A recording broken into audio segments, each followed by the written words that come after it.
خون کی سرکولیشن، دل کی طاقت، دل کی شریانوں کا مضبوط ہونا، شریانوں میں لچک ہونا، بلڈ کی سرکولیشن بہتر ہونا، دل کے پٹھوں کا مضبوط ہونا۔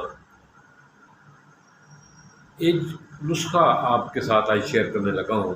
حکیم سعید ہمدرد کمپنی والے، کراچی والے، وہ اکثر مرحوم مختلف دوستوں کو، لوگوں کو یہ نسخہ بتایا کرتے تھے، خود بھی استعمال کرتے تھے۔ کل میری سرچ میں آیا ہے، میں نے سوچا کہ آپ کے ساتھ شیئر کروں۔ میں ہوں آپ کا ہوسٹ شبیر سامٹیا اور آپ دیکھ رہے ہیں کمپلیٹ ہیلتھی ٹپس۔ تو دل کے حوالے سے بات ہو رہی تھی۔ ہماری باڈی میں واحد آرگن دل ہے جو سوتے جاگتے کام کرتا رہتا ہے۔ یہ ہر وقت ڈیوٹی کرتا ہے۔ جب یہ کام کرنا بند کر دیتا ہے تو لوگ ہمیں اٹھا کر قبر میں دفنا آتے ہیں۔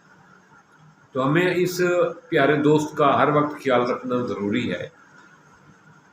اس کی غذا کا، اس کی طاقت کا، اس کی صحت کا، اس کو خوش رکھنے کا تمام بندوبست ہماری ڈیوٹی ہے، کیونکہ دل ہمارا دوست ہے اور ہم دل کے دوست ہیں، اور دل کے بغیر ہم کچھ بھی نہیں۔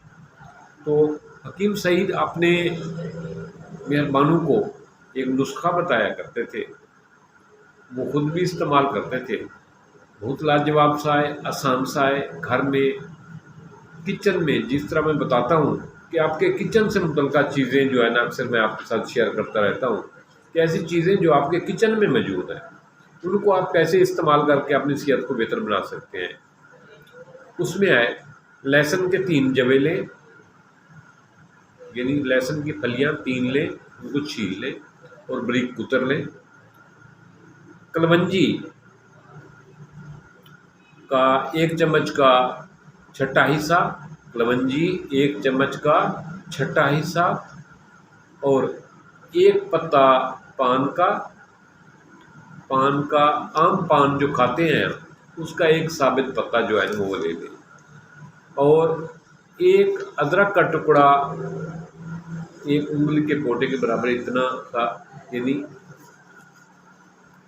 آپ یوں کہہ سکتے ہیں کہ پنسل کا یہ جو ایک سرا ہے اتنا سا ٹکڑا لیں گے، اتنا سا موٹا ہوگا ایک پنسل کے حصے کے مطابق اتنا سا، اور اس کو بریک، ان سب چیزوں کو چھری سے بریک کچر لیں۔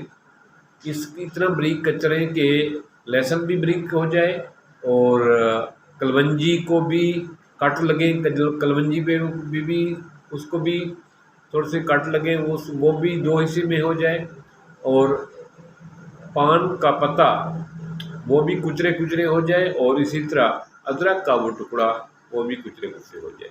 جب یہ ایسا ہو جائے تو ان کو 1 گلاس پانی میں ڈال کر رات کو رکھ دیں۔ صبح اٹھ کر نہار منہ اس پانی کو چھان کر صرف پانی پی لینا ہے، نیم گرم، یعنی پانی ٹھنڈا نہ ہو، یخ ٹھنڈا نہ ہو، پانی نیم گرم پانی، تازہ پانی جیسے ہوتا ہے اس روم ٹمپریچر پہ رکھیں گے تو یعنی ٹھنڈا نہ ہو، یہ پانی آپ صبح پی لیا کریں۔ اس سے آپ کے شریانے میں لچک پیدا ہوگی، خون کی روانی بہتر ہوگی، بلڈ پریشر کا ایشو نہیں ہوگا، خون کلاٹ نہیں ہوگا، دل کے پٹھے مضبوط ہوں گے، دل کا ورک بہتر ہوگا۔ دل کا ورک بہتر ہوگا تو آپ صحت مند ہوں گے، اور جو دوائیاں ڈاکٹر نے آپ کو تجویز کی ہیں وہ آپ استعمال کرتے رہیں، وہ دوائیاں نہیں چھوڑنی۔ یہ اضافی ٹونک ہے دل کی طاقت کے لیے۔ جو میڈیسن آپ ہارٹ پیشنٹ ہیں، دل کے مریض ہیں، جو دوائیاں آپ لے رہے ہیں وہ دوائیاں لیں، لیکن یہ نسخہ شروع کرنے سے پہلے اپنے ڈاکٹر سے ضرور مشورہ کرنا، کیونکہ جو دیسی چیزیں ہوتی ہیں بے شک یہ بے ضرر ہوتی ہیں، لیکن جہاں 10 آدمیوں کو فائدہ دے رہی ہوتی ہیں، 2 ایسے آدمی بھی ہوتی ہیں جو ان کے لیے یہ مضر ہوتی ہیں۔ تو کوئی بھی چیز استعمال کرنے سے پہلے اپنے معالج سے ضرور مشورہ کیا کریں۔ میری ویڈیو اچھی لگے اس کو ضرور شیئر کرنا۔ تھینکس، السلام علیکم۔